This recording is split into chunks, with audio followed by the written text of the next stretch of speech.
O'er the wild windy sea, I can hear her calling to me.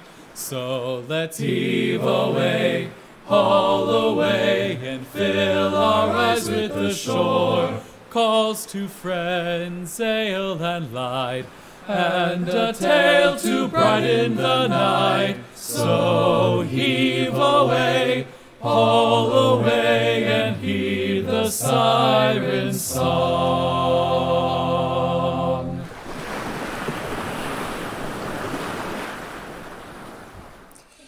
Hello, listeners, and welcome to another episode of The Salty Siren, your one-way ticket to Bullshit Historyville with David Bradbury and Jack McFarling. Hell yeah, brother. In this podcast, we're just gonna cover some neat naval historical events from whenever we feel like. Last episode was World War II, and this episode's it's a little bit earlier. And I have to admit, I went a bit off the rails, Jack. I know you had sent me several episode ideas, but while researching one of those ideas, I went down the Wikipedia rabbit hole, and in that hole, I found one of my favorite naval events of all time, and I decided, fuck it, why not cover it? What were the stops along this journey in Wikipedia? Oh god, I don't know, dude. I'm sure there was Hitler at some point. You know how Wikipedia be. What was the starting point? The idea. It was that ship name that you had sent me, the Queen something. I'm trying to... the HMS Queen Mary. The HMS Queen Mary. I started with that, and then clicked on a link, and clicked on a link, and clicked on a link, and before long, I found myself at our topic of today. Now, Jack and I have been friends for a little bit, so he knows a bit of my personal history hard-ons, if you will. So if you had to guess what man/vessel this event revolves around, what would it be? I mean, when you put it like that, probably the Bismarck. Not the Bismarck, although good guess. Good guess. Oh no, I know. It's the Nelson. Maybe. Yeah, we'll call that good. It is our main man, Vice Admiral Lord Horatio Nelson. Let's go. Which, what a fucking name. Specifically, today I wanted to talk about the Battle of Trafalgar, which is it's a big one. So, what do you know about it, just offhand? Well, I was just gonna say a bit of a fun fact. The Haydn Lord Nelson Mass, does that sound familiar? I'm pretty sure you've mentioned it. Yeah, so I mentioned it probably because we've talked about this before. It was that Mass is, if you heard any piece of it, you'd recognize it, but it is named after Lord Horatio Nelson, and it wasn't necessarily written for him, but it was written around the time that he defeated Napoleon in some battle, I can't remember, but it was kind of dedicated to him because everyone was pretty psyched about him defeating Napoleon. Well, it was one of two, is my bet. Is that it's either Battle of Trafalgar, which we are covering today, or the Battle of the Nile. Both were big wins for Nelson, big wins for England, and whipped and nay-nayed on the French. So, This may be a little far-fetched, but I think Lord Horatio Nelson is hitting the low. Oh, fuck. Okay. So to kind of set the stage here, this battle takes place during the War of the Third Coalition, which is one of the few conflicts that are grouped under the Napoleon being a bitch conflicts. Specifically the Napoleonic Wars, which was about like 1803 to 1815. You know, with our friend Napoleon not actually being that short. Fun fact, that's a bit of propaganda from the day that has stuck around. But yeah, he was quite tall for a Frenchman back in the day. I don't know if he was tall, but I remember reading that he was like average height. Like, you know, definitely not like, you know, the tiny little lad that he's become in pop culture. But yeah, I mean, I thought he was 5'8", and that's like, I mean, people are taller kind of in general these days. So I think back then, you know, he might have been a little bit above average even. Right. No, it's yeah, Napoleon's a fascinating enough historical figure that we could probably do like a side talk episode at some point just on like him and the French fleet of the time, because the Battle of Trafalgar is like peak sort of sailing ship combat times. This was around the time where big ships were referred to as ships of the line, which basically involved two sort of opposing columns of warships maneuvering in kind of like a weaving pattern to trade off broadsides of cannons back and forth. So that's where that term comes from. But anyway, the Battle of Trafalgar is really the United Kingdom's sort of darkest hour, finest hour before World War II. It's just... there's so much crazy shit that happens in this, and it spans multiple days. Like, it's crazy. But anyway, the main sort of date of conflict was the 21st of October in 1805. So, to give you an idea of just kind of world politics at the time, I'm pretty sure by this point, if my notes aren't betraying me here, that good old Napoleon had crowned himself emperor at this point. Had basically been like, yeah, I'm true, like, emperor to the French Empire, you know, as pretty much every single European person did pre-1800s, rightful successor to the Roman Empire, all that sort of stuff. And in general was just conquering all of Europe, being a general dickhead. But for forever, the British Isles had not really been invaded in any serious sense. Like, since the European powers at the time had solidified themselves, England had been pretty much untouched. And the Battle of Trafalgar was Napoleon's big bid to invade England once and for all.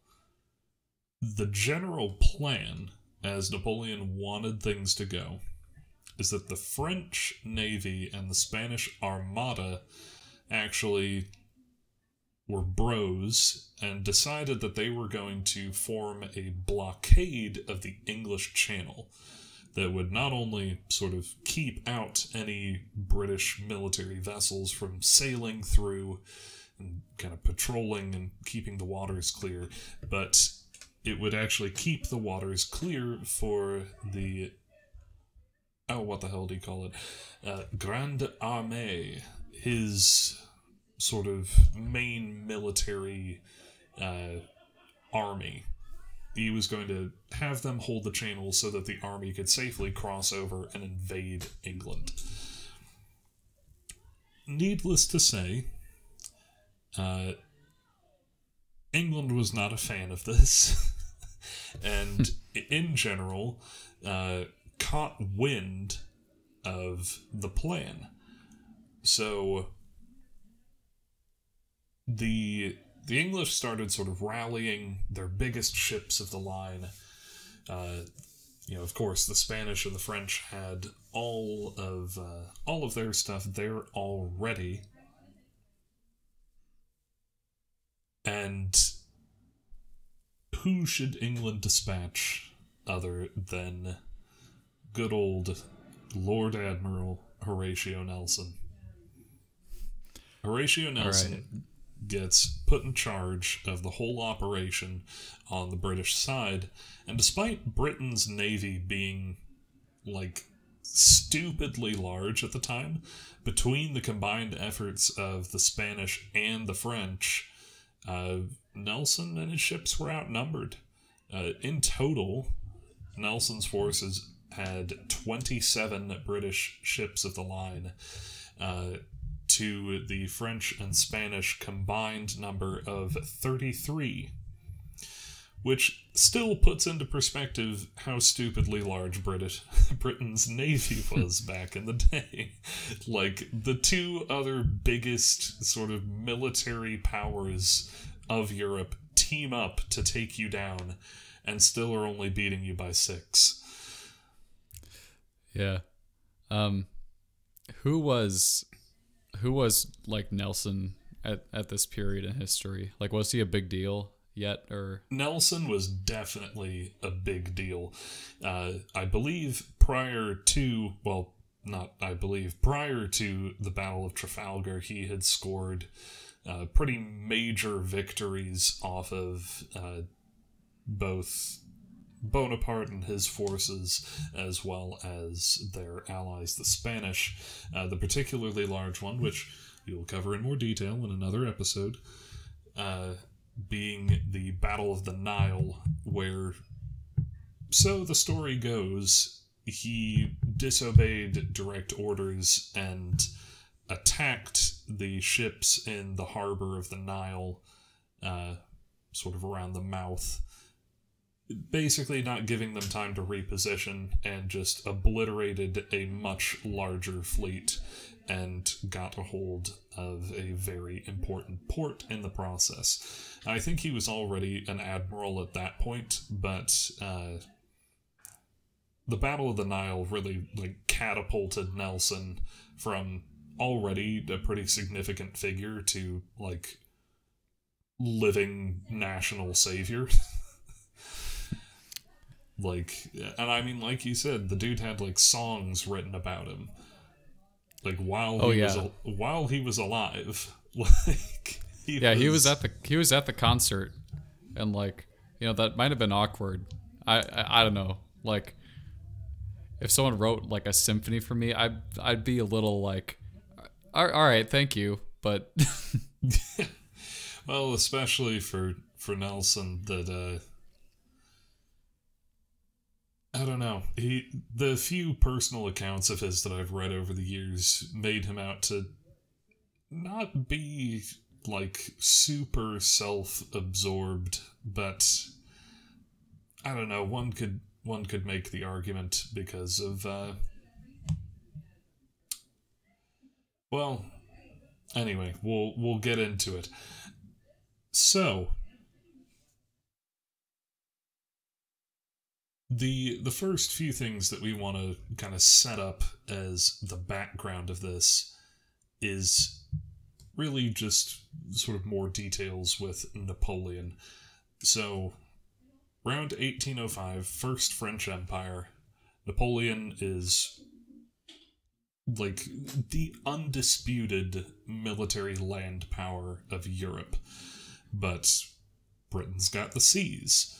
So there's all this sort of back and forth of Britain saying that they're going to blockade France, and it did kind of work, and the French managed to get through a few times, but finally things kind of rolled around, and this conflict got its name from the Third Coalition that consisted of the United Kingdom, the Holy Roman Empire, and the Russian Empire, who all pretty much teamed up and said, screw Napoleon. All of this just sort of set the stage so that there was kind of like almost like a European world war in a sense. Like, really all of the major players of Europe were involved in these Napoleonic wars, and it was really looking like France was doing pretty well. They allied with Spain. Things were looking particularly frightening, and then things suddenly looked like they might be more in the Third Coalition's favor, particularly with the French defeat at the Battle of the Nile. So, once all of that happens, Napoleon drafts up this big naval plan where he decides that the French and the Spanish fleets in the Mediterranean, kind of the surrounding areas, are going to attempt to break the British blockade and join forces in the Caribbean. They'd then sort of come back, assist the other sort of allied fleets, and together they form this sort of like mega fleet that would clear the English Channel and ensure safe passage for the Grande Armée to sail their way across and invade the British Isles. All right. So there's all sorts of minutia we could get into here with the sort of beginnings of the war. So I'm going to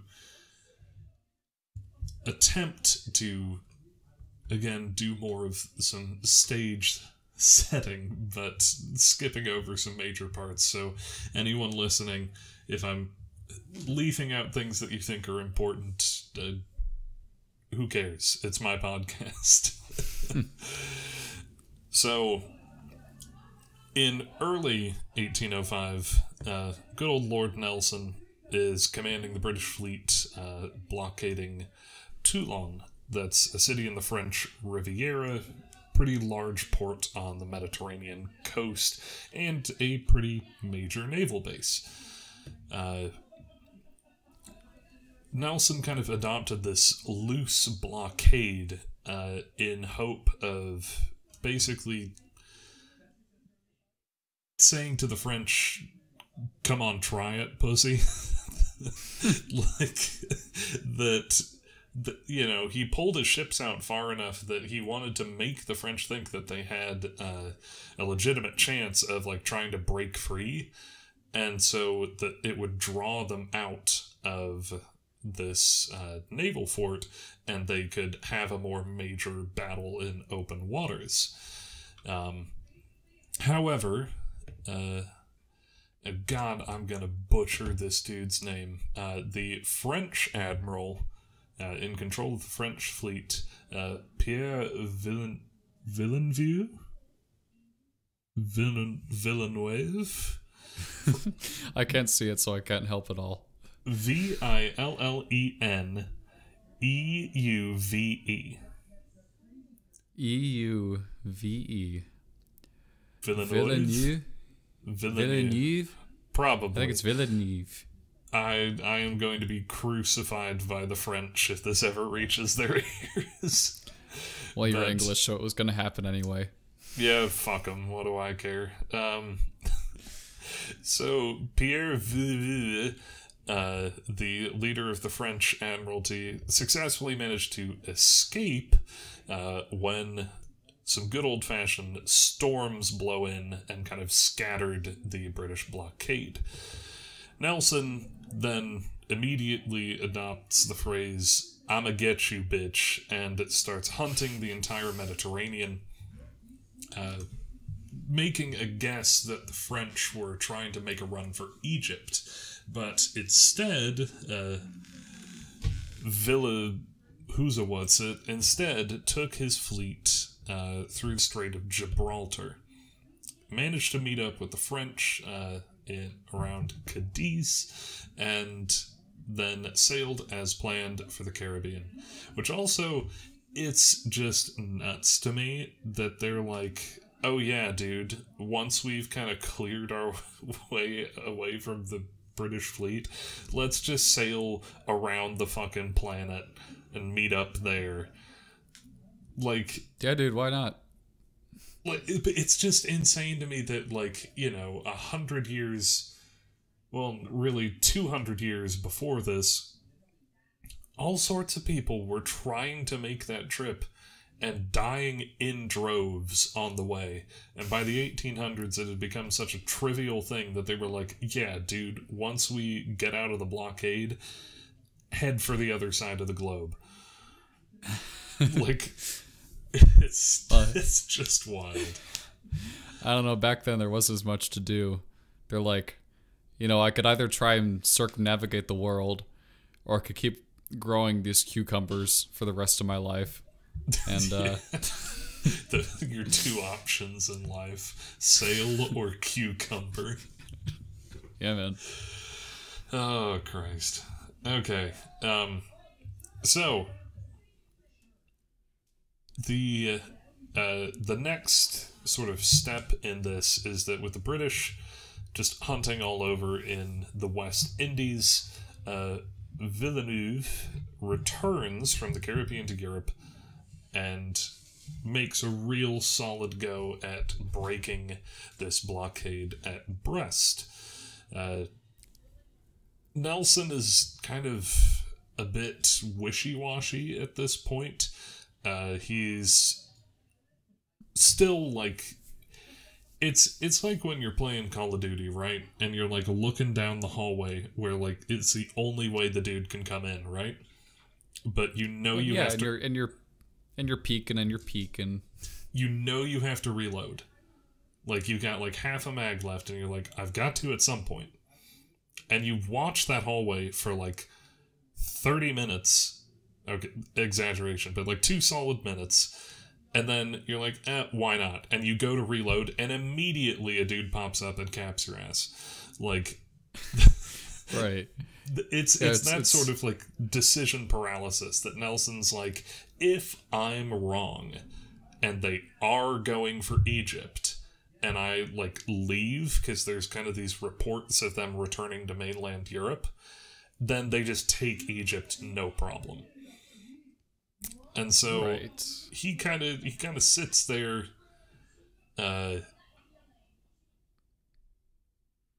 basically waiting, and due to sheer luck, they had sent a sailing corvette taking word of his plans back to the Admiralty, and that sailing corvette actually spots the French fleet heading further north. Let's go. So, upon hearing about this, they sort of wise up, and they're like, oh shit, they're heading for like the channel, and everybody starts to pull up. There's a few sort of like inconclusive engagements where, like more minor forces sort of clash, trying to kind of head off the French, trying to pick off a few of the stragglers, things like that. But the fortunate thing for the British is that Napoleon's plan really, really depends on Britain Oh, hold on, I'm all mixed up here. Sorry. Napoleon's plans really depend on Britain having lost a significant number of ships before this point. They need Villeneuve's force of 33 ships to join Vice Admiral Gantemeux. Dude, French. You're trying. I'm fucking it up so bad. But they wanted Villeneuve's force of 33 ships to join with the Vice Admiral's force of 21 ships at Brest, along with a few other ships, which would have given them, had everything worked out, 59 ships. But when he set sail, Villeneuve, that is, on the 10th of August, he was under orders to sail northward toward Brest. But he became really paranoid that the British had spies everywhere, were kind of observing his maneuvers, knew what he was doing. So on the 11th, the next day, he instead decided to sail southward towards Cadiz on the southwestern coast of Spain. So, with really no sign of Villeneuve's fleet showing up, the three French Army Corps invasion near the Boulogne on... God damn, I hate French so much. They basically were, like, waiting for the Armada to get there and, like, provide them cover so they could sail across, and the Armada just kind of didn't show, and so they broke camp and marched into Germany, and were then engaged by the Germans, from my understanding. So the immediate threat of invasion was postponed. There was also a bit of a supply crisis at one point. Around the 2nd of October, several of the ships of the line in Nelson's fleet, the HMS Queen, the Canopus, the Spencer, Zealous, and Tiger, and the frigate HMS Endymion, they were sent off to Gibraltar to try and grab supplies. Ran out of biscuits, didn't they? Dude, have you ever seen hardtack? Like, have you ever touched it? No, I know what it is, but no, I have not touched it. You could beat someone to death with it. Like, it is... it is the hardest food, if you can even call it food. Where did you get some?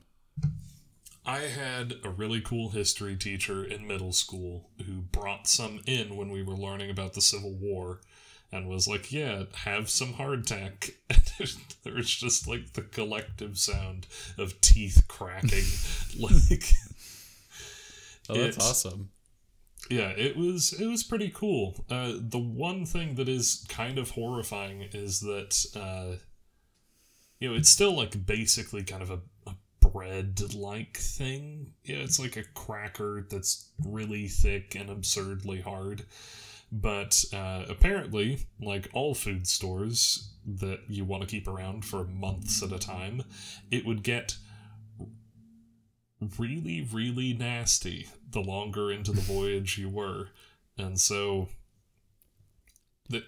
again, weevils.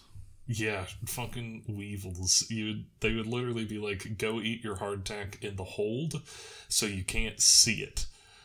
Because if you can see it, you're not going to want to eat it. But, anyway, getting off topic here, but, let's see. They're getting supplies. Yeah, getting supplies, there we go. And really they're just kind of waiting around, like, hoping that all of the guns are gonna get to them in time. This part I honestly thought was kind of hilarious. So while they're waiting around for supplies, everything kind of gets ready. They get the supplies back. It's the 15th of October, so still 6 days to go. But another one of the sort of guys in command, along with Nelson, Calder, basically has to go home because he was getting arrested. And he took his 98 gun Prince of Wales with him. Granted, he was getting arrested because he was getting court-martialed, basically. That the Admiralty thought that he hadn't been aggressive enough during an engagement back in July, but I just think it's hilarious that the United Kingdom's politics were so petty that they were like, hey, we're facing an imminent invasion by the largest military force ever convened in Europe. And they were like, yeah, that fucking sucks, dude. Come home to go to court. I mean, I thought you were gonna say he was being arrested for tax evasion or something like that. They're literally just like, yeah, you weren't aggressive enough in this fight back in July. Sail back to England so you can go to court. He's a traitor. I don't know. I don't know why. I wasn't able to find anything else on that, but I just thought that was kind of a hilarious footnote that they lost one of their biggest ships of the line because the fucking captain in charge had to go to court. But anyway, on the 21st of October, everything is set to go. Nelson's got his 27 ships of the line, including the very famous and still intact in the UK, if any of you ever get a chance to visit it, the HMS Victory. So, the HMS Victory is pretty big for the time. She's got 104 guns, so 52 on each side. Bristling indeed. I mean, granted, the French and the Spanish had some bigger ones, but still, Nelson was one of three sort of first rates, as they called them, or ships with over 100 guns. He had 4 98-gun second rates and 20 third rates.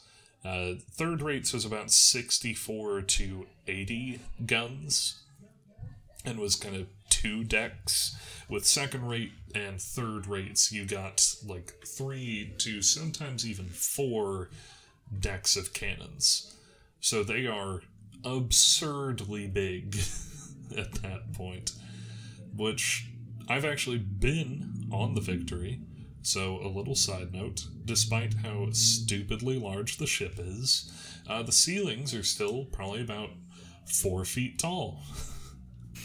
So if you're anywhere below decks, at least for me, a 6'4" American dude, you don't get to stand up at any point.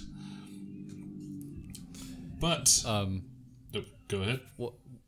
What I know little about ship classification is a man of war a thing yet?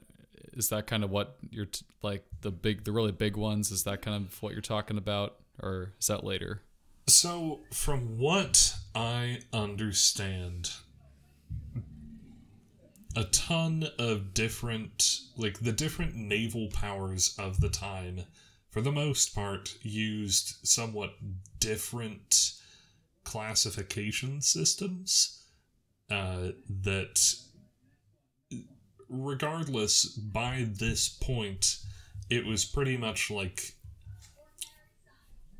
ships of the line were full-size sort of battleships, if you will, and below the sort of third-rate ships of the line,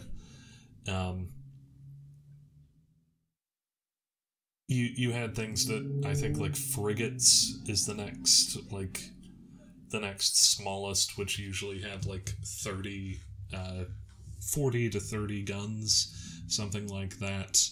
But I think man-of-war was mostly a Spanish term or a translation of it. I'd have to do a bit more research to be sure, though. Oh, okay. We'll continue then. Yep. Alright. So then the Franco-Spanish Armada, which also Armada is just Spanish for fleet. That kind of surprised me. But anyway, Vice Admiral Villeneuve, sailing aboard his flagship, the Bucentaure. I should really just stop trying. Bucentaure. You should send me a. I actually went to school for this. I took a class on how to do this. Just phonetically pronounce different languages. Yeah. So yeah, you should send me. Or are you saying you took a semester of French? Because those are two different things. No. I took a phonetics class, so you should send me a list of the more convoluted French names. I could do my best.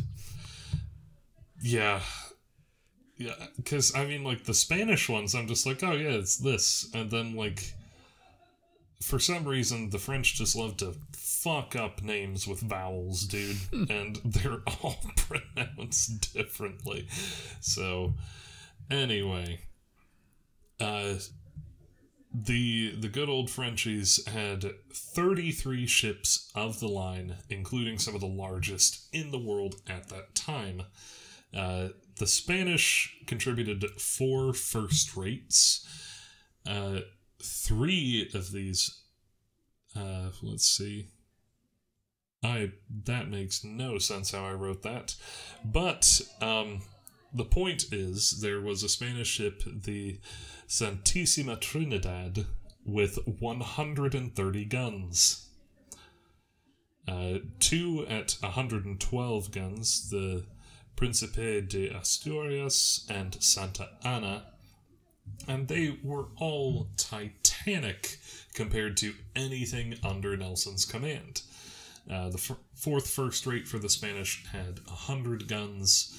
Then they had 6 80-gun third rates, 4 French and 2 Spanish, 1 Spanish 64-gun third rate, and the remaining 22 third rates were 74-gun vessels, 14 French, 8 Spanish.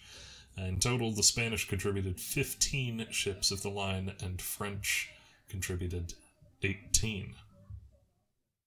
There's also a few smaller ships on both sides, but we're not really counting those. So, the next section is, well, we'll just get into the battle itself. Why not? So, things largely started to go kind of England's way. At 11:45, I'm assuming in the morning, Nelson sent out a flag signal that translated to, "England expects that every man will do his duty." Oh, so not that's different from the usual.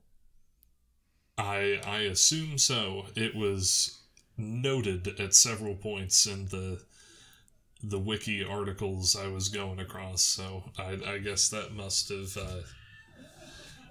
have been funny. I will say though, Wikipedia has some kind of hilarious. Honestly, I'm just a fucking child, but like right after that phrase, it has a quote from a a Mr. Pascoe, who was a sort of signalman aboard the Victory, about how, his lordship approached and said, say this to the fleet. But it's just like this really grand quote of like, England expects that every man will do his duty. And then the next line is, his lordship came to me on the poop.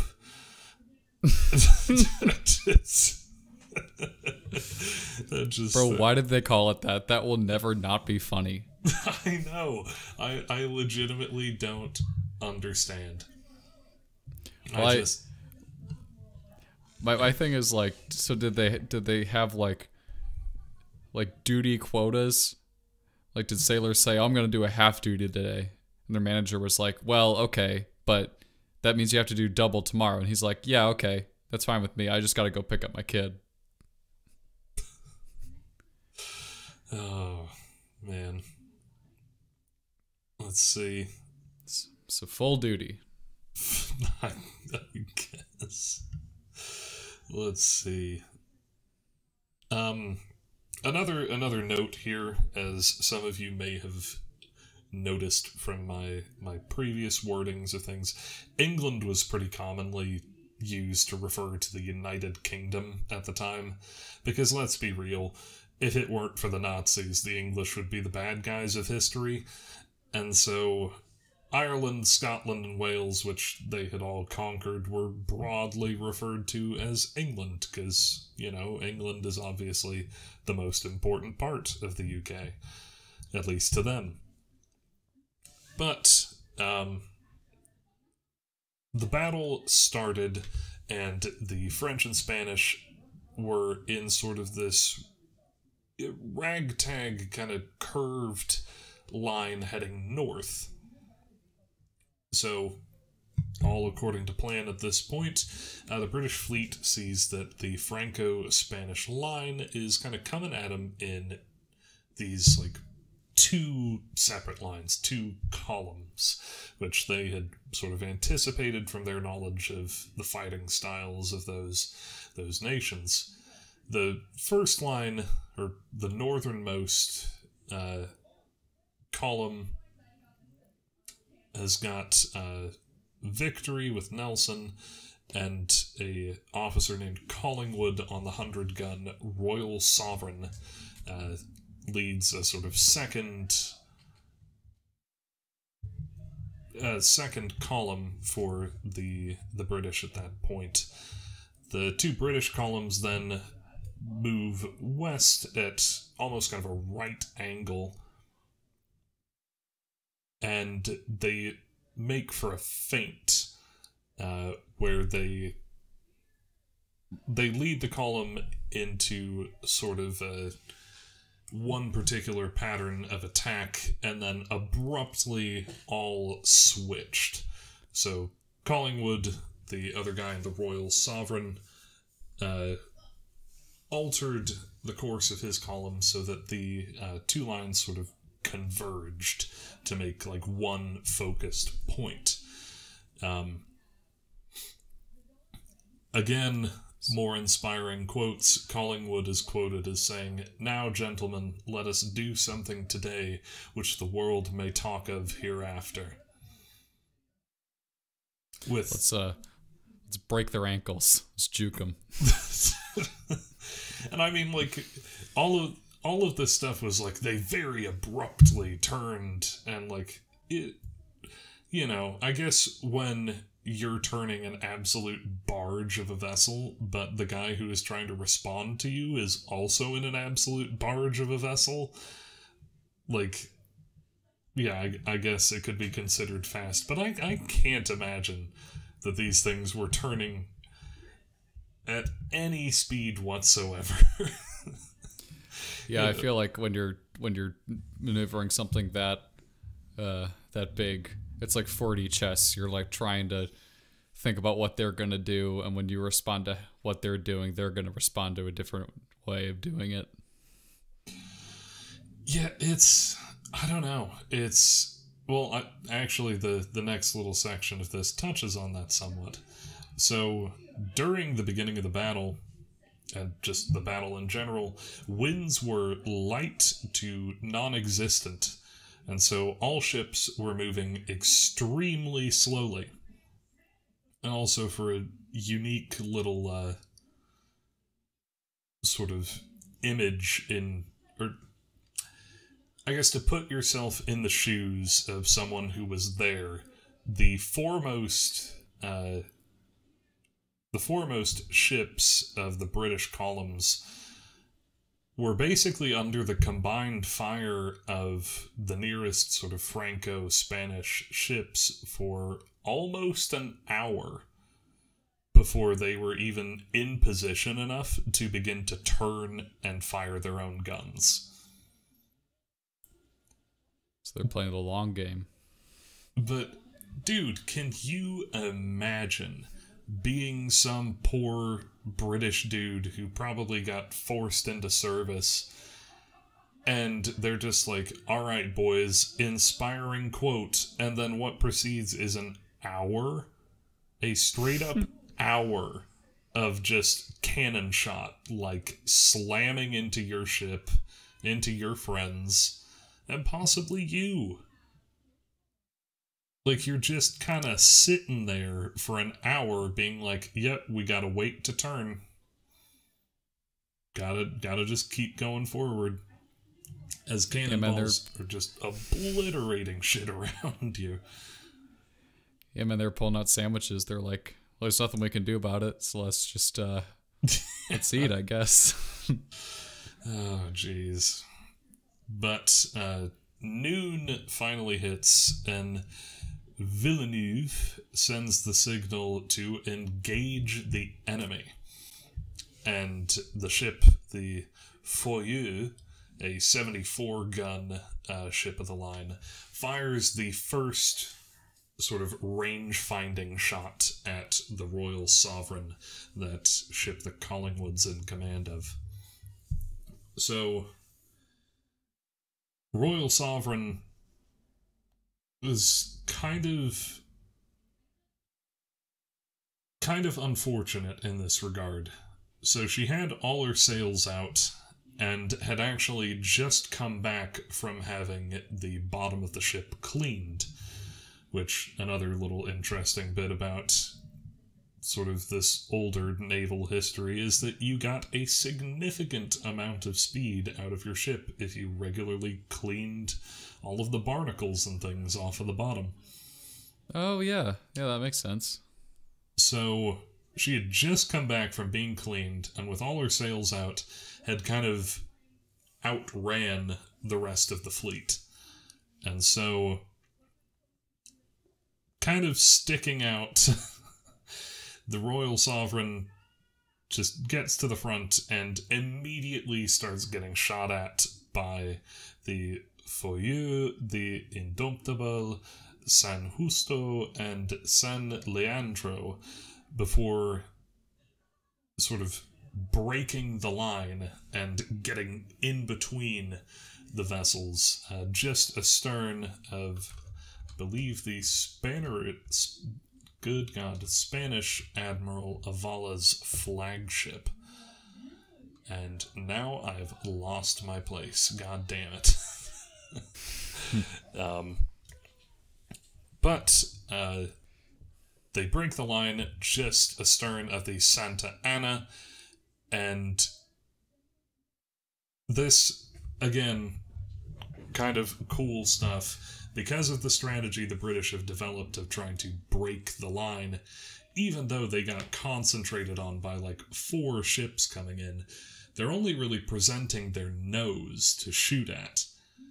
And with how sort of heavily wooded the nose of warships in those days were, you stood a much better chance of just deflecting shot and not taking as much damage. And you're also a much smaller target.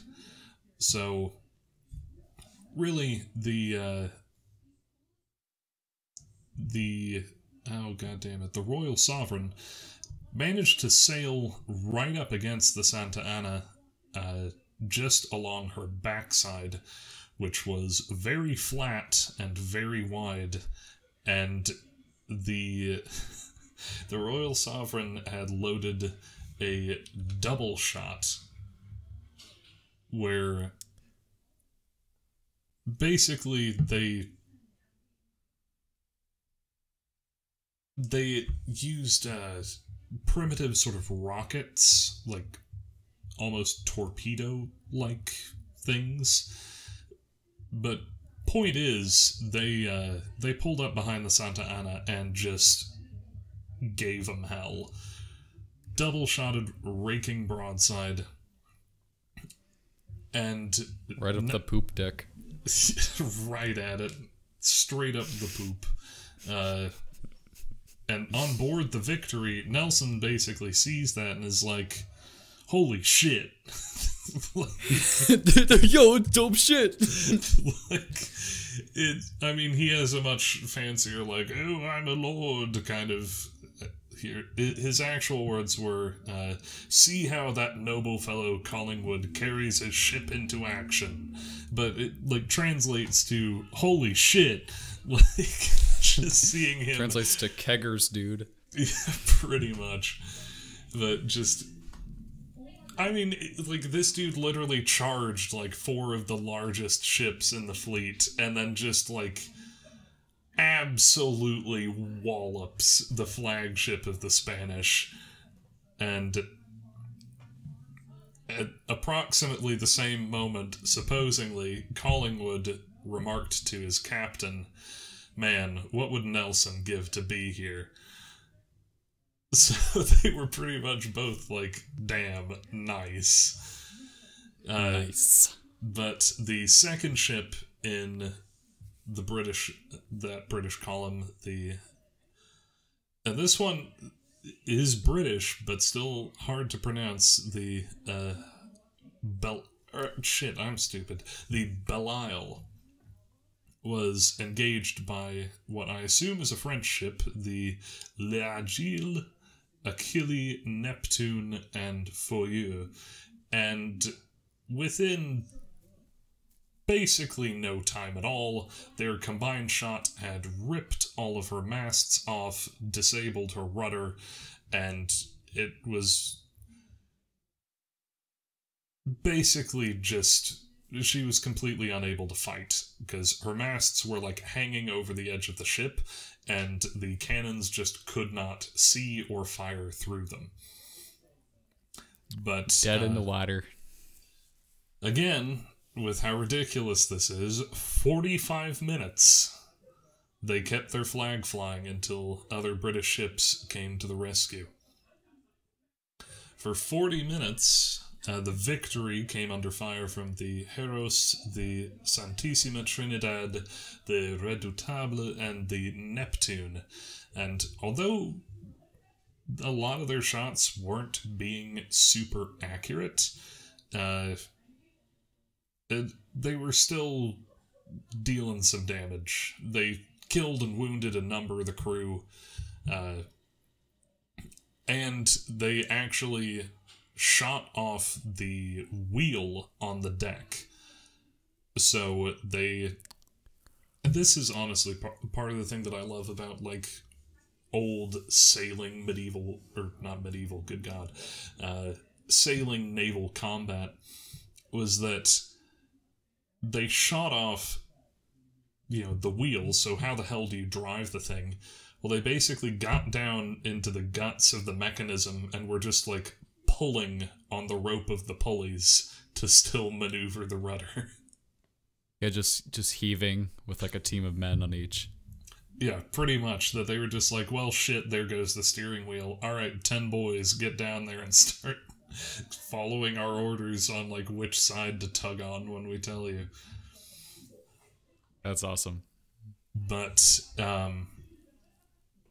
finally around 12:45, the Victory cut through the enemy line between Villeneuve's flagship, the Bucentaure, and the Redoutable. They also came so close to the Bucentaure that they were able to just, again, fire off this huge broadside right down the length of the ship, which killed and wounded a ton of the crew on the gun decks. So they had effectively just massively reduced the Bucentaure's ability to fire back. But with this, Villeneuve thought that the English would probably try and board, and that pretty much didn't happen. He was like giving inspiring speeches and all of that. He took the eagle of his ship, a sort of French imperial eagle, might of the empire type thing, into his hand, and he was like, I'll throw it onto the enemy ship and then we'll go take it back. And then the Victory just kind of left. It just pieced. So it just sort of sailed on and engaged the 74-gun Redoutable.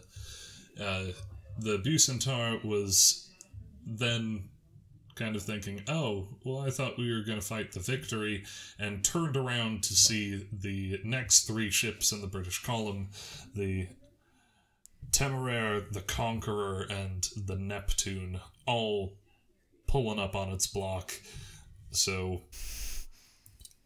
from there, it just became kind of chaos. The Victory really starts going at it with the Redoutable, the Redoutable having a pretty strong sort of infantry corps on board. They attempted to board and seize the Victory. Nelson gets shot, and Jesus Christ, his English quotes. He gets shot, and from what they can tell, I guess, because they recovered his body after all of this, he gets hit in the left shoulder, and it went through his spine at the 6th and 7th vertebrae, lodged 2 inches below his right scapula in the muscles of his back. And the first words out of this dude's mouth is, "They finally succeeded. I am dead." So he just resigned himself. He's like, well, that was nice. Fun's over. They carried him below decks, and the Victory's gunners were actually summoned up to fight boarders, and so she ceased firing.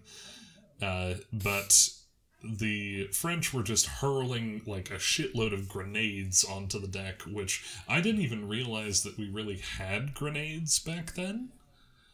But yeah, so like, was it like how, I bet far less effective than a modern grenade. I'm kind of thinking like a firecracker or something. Well, I wouldn't be surprised if it was basically like, you know, the like cartoon kind of bomb of just like a big ball of steel with explosive powder in the center and a fuse from it. Like, that's pretty fitting for the technology of the time. So while I looked and was just like, early grenades, it was just like, like gunpowder in a sack that you'd light on fire, and I was like, okay, maybe not that early. But regardless, the gunnery crew of the Victory came up to fight the French and was forced back down by all the grenades the French were throwing. And the French were finally sort of getting ready to board the Victory when the Temeraire, the second ship in the British column, approached from the starboard bow of the Redoutable and fired on the exposed French crew with a cannonade that's apparently, I had to look this up, a cannonade is a short, smoothbore, cast iron cannon. So why the notes felt so specific to say, like, yeah, they were using this particular type of cannon, I don't know. I tried to look into it, but the gist of it is that it's very powerful, but at very short range. And so all the Frenchmen had, like, gathered on the deck, getting ready to sort of swing over and board the Victory, when all of a sudden the Temeraire sort of rolls up on the other side of them, says, "Sup, bitch," and then unloads a shitload of grape shot. And yeah. that, it didn't go well for them. So this is my chance to educate the viewers. Grape shot is basically it's like buckshot in a shotgun. If you've ever used one, it's like, think like a cannonball, like an eighth of the size, or maybe even like the 16th of a size. But it's like shooting giant bird shot at like a crew of ship people. Yeah, just cramming a ton of tiny cannonballs down the muzzle and then just shotgun blasting them. It's not good for the French here. We'll say that. So at 1:55, the French Captain Lucas of the Redoutable, with 99 fit men, which I was like, okay, he's still got a decent number of guys. And then the rest of the sentence, out of 643, also severely wounded himself, surrendered. So the French Bucentaire was then isolated by the Victory and the Temeraire, and then engaged by the Neptune, the Leviathan, and the Conqueror. The Santissima Trinidad was isolated and overwhelmed, surrendering after 3 hours. And just as more and more British ships are like actually arriving and starting to mess them up, the ships of the sort of Franco-Spanish group are just getting gradually overwhelmed. The long and short of it is that the British took 22 vessels of the Franco-Spanish fleet, like captured them, and I want you to guess how many they lost. Let's see, you said they had... Okay, so I'm gonna guess that they lost... How many the British lost, or how many the Franco-Spanish lost? Well, Franco-Spanish had 22 of theirs taken. Right. So how many did the English lose? Oh, okay. Just if you had to take a wild guess. 10. Not a single fucking ship.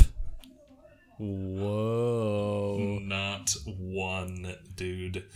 And there's a whole big long list of all the ships taken, but out of the ships taken, the Redoutable sank, and the Santissima Trinidad and the Argonauta were scuttled. Achille, which I believe was Spanish, exploded, I believe due to a fire reaching their powder stores, and then the Intrépide and the Saint Augustin burned, and then several more ships were destroyed in a storm following the battle. But as Nelson was pretty much dying, he ordered the fleet to anchor because they saw the signs of a storm rolling in. But when the storm really hit them, many of the severely damaged ships sank or were just run aground. A few of them were recaptured, some by the French and Spanish prisoners, kind of overcoming the small crews that had been sent to see them back to the UK. Others by other French or Spanish ships sort of sallying from Cadiz. But Cadiz nuts. fuck off. Sorry. You said it like 4 times. And the temptation. It was too strong. Oh, man. The one that got me the fucking worst was, you like tapes and CDs. How about I tape my dick to your forehead so you can see these nuts? It's just like, Jesus Christ, I'll never recover. Oh. Comedy gold, dude. Alright, well, ship sallying from Cadiz nuts. Surgeon of the Nelson, William Beatty? B-E-A-T-T-Y. Reported hearing Nelson murmur, "Thank God I have done my duty." And when he returned, Nelson's voice was really fading. His pulse was pretty weak. And Nelson's chaplain, Alexander Scott, who remained by Nelson as he died, recorded his last words as, "God and my country." This is where we get to a little sort of little bit of a dispute. It has been suggested by Nelson historian Craig Cable that Nelson was actually reciting his own prayer as he fell into his death coma, as the words "God and my country" are closely linked therein. Basically, reciting a prayer about him, which seems a little iffy. But what a Chad. Nelson died at 4:30, so 3 hours after being hit. Which, I mean, if you got a musket shot straight through your spine, you're not making it out. It's not many moves. It's at this point that, with the combined fleet just being completely overwhelmed, the still relatively unperturbed portion of the sort of other French column tried to come to the assistance of the sort of collapse, but really just kind of failed to do anything significant because there was such a mishmash of ships everywhere, and he decided to break off the engagement and led 4 French ships, his flagship, the 80-gun Formidable.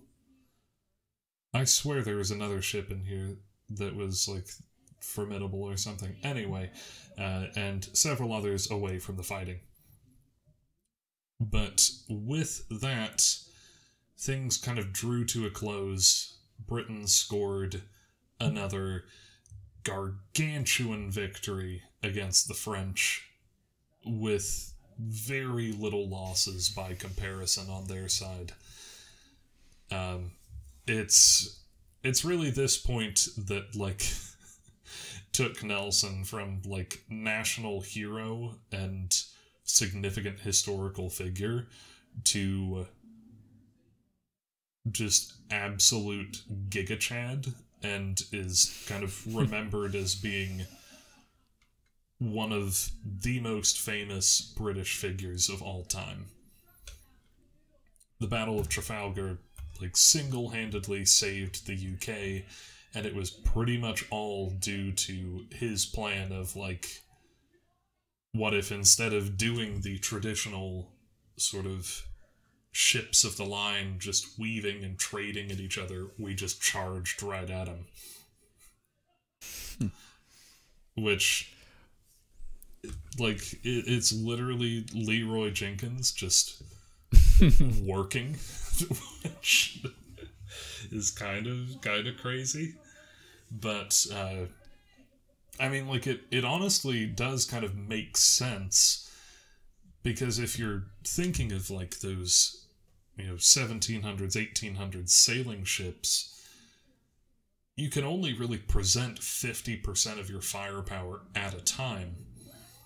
But if you're sailing, like, in between two targets, then you're using 100%, because you're just firing off cannons as you go by. And of course, usually you probably wouldn't want to do that, because you'd also be getting shot at by their sides. But when you catch them so out of position like this, where they're really not expecting you to just charge straight into them, then, you know, once you pass by them, you just get like a perfect view of their back and front, and you're so close range that you basically can't miss. So it's, I don't know, it's like weirdly sensible. But there are a lot of people who make the argument that Nelson had kind of a death wish. By this point in his career, he'd been kind of banged up in a significant number of engagements. He wasn't old by any stretch, I believe. Let me double check how old he was when he died.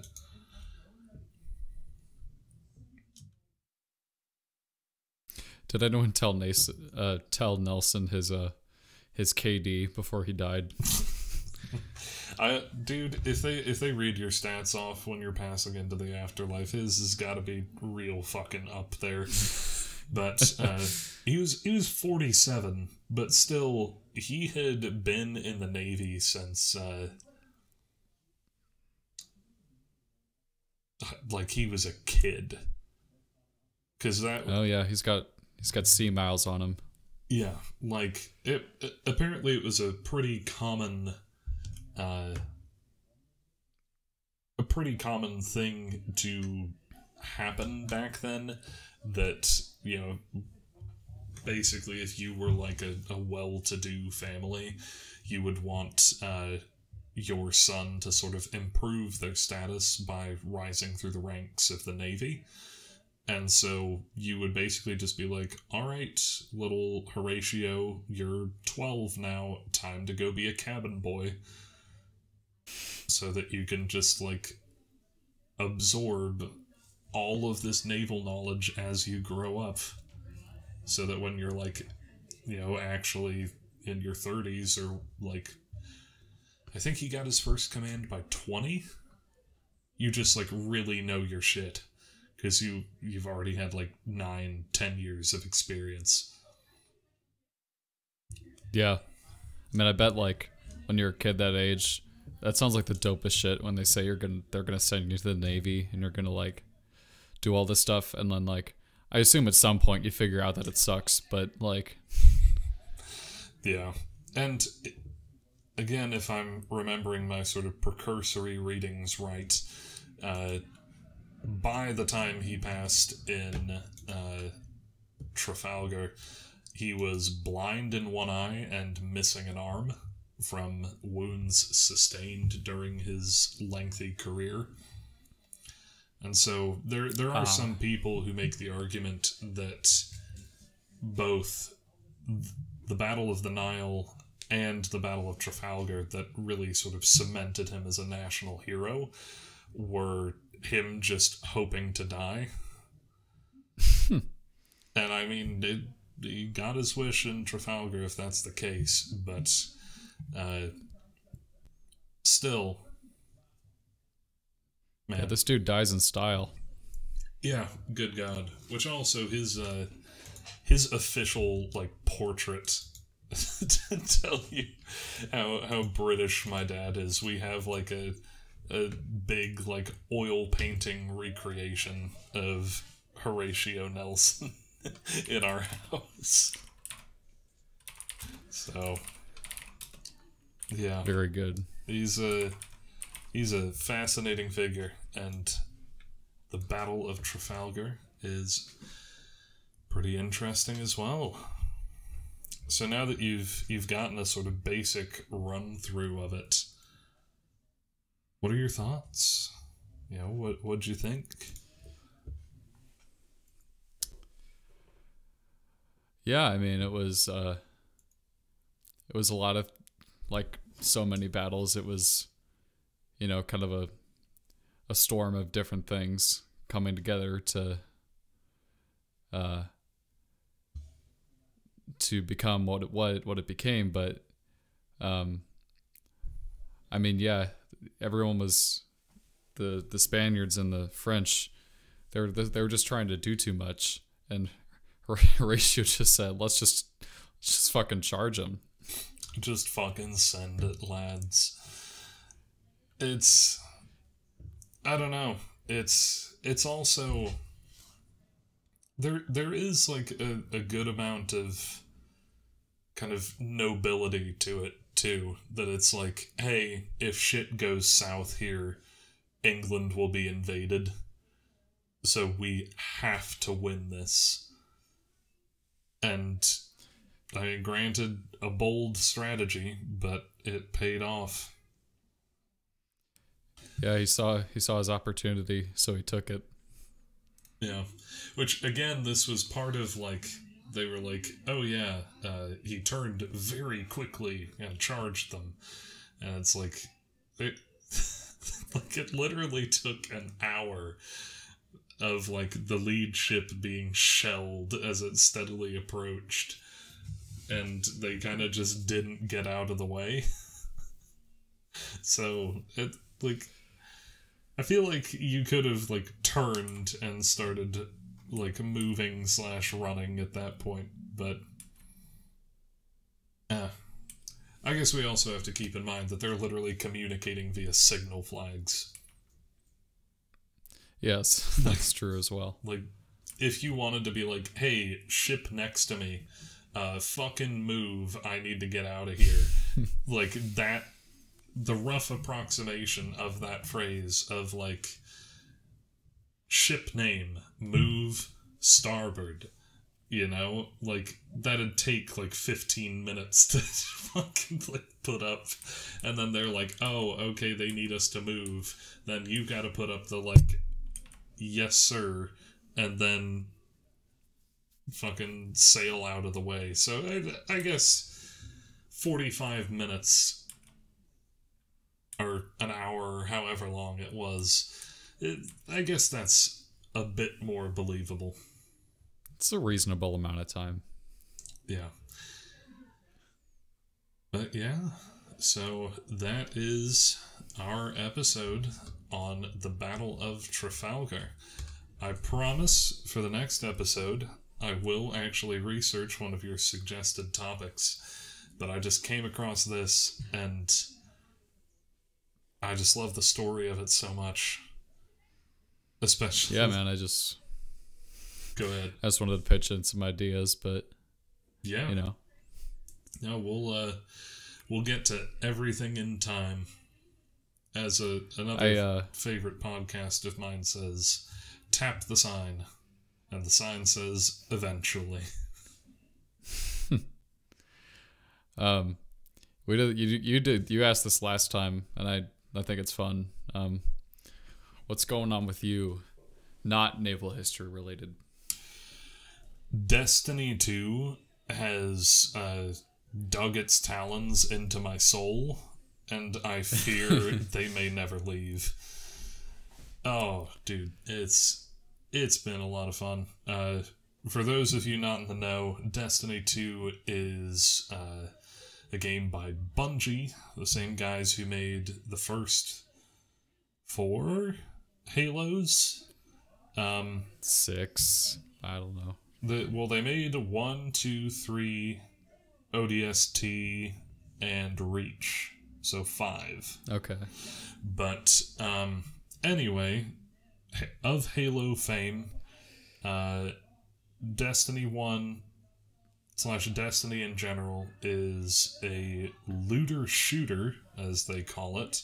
It's a first-person shooter with RPG elements. You're running around, you're popping a bunch of enemies. There's PvP that's kind of meh, but, lots of, like, legendary weapons, legendary armor pieces, different builds and events and all that stuff. And it just came out with an expansion called The Witch Queen that adds some really cool new enemies, a whole new place for you to explore, shitload of new events.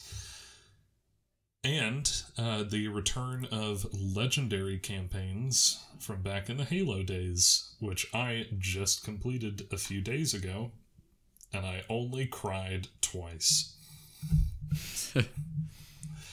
But yeah, that's been about it on my end. How about yourself?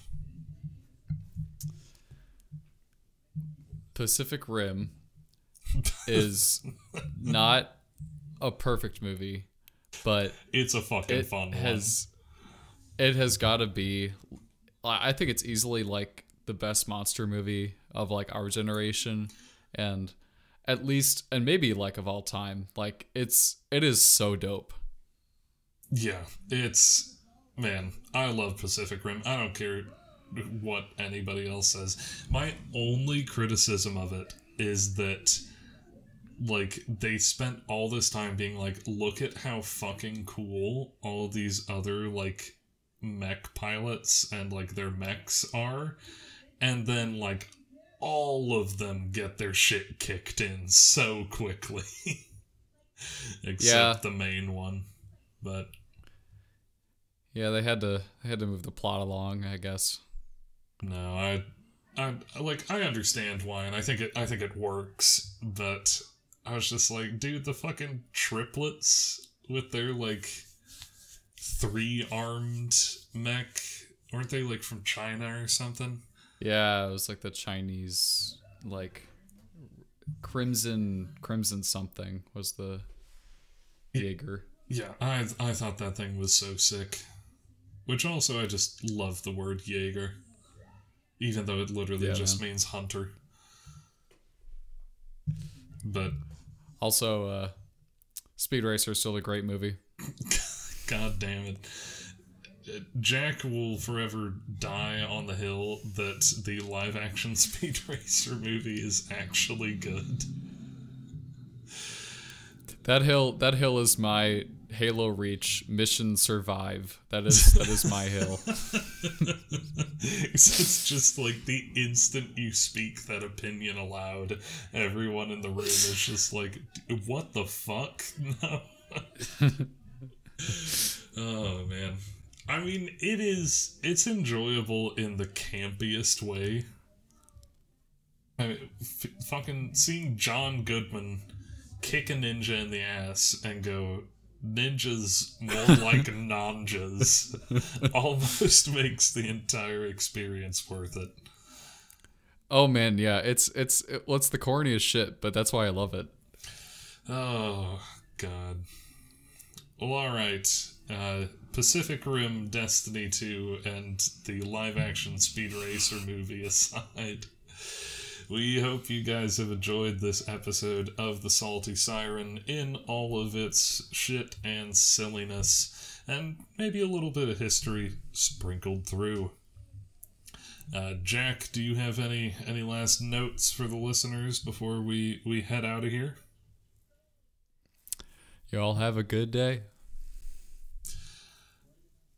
I guess that works. Alright, you all have a wonderful rest of your day, or evening, or morning, whenever you're listening to this.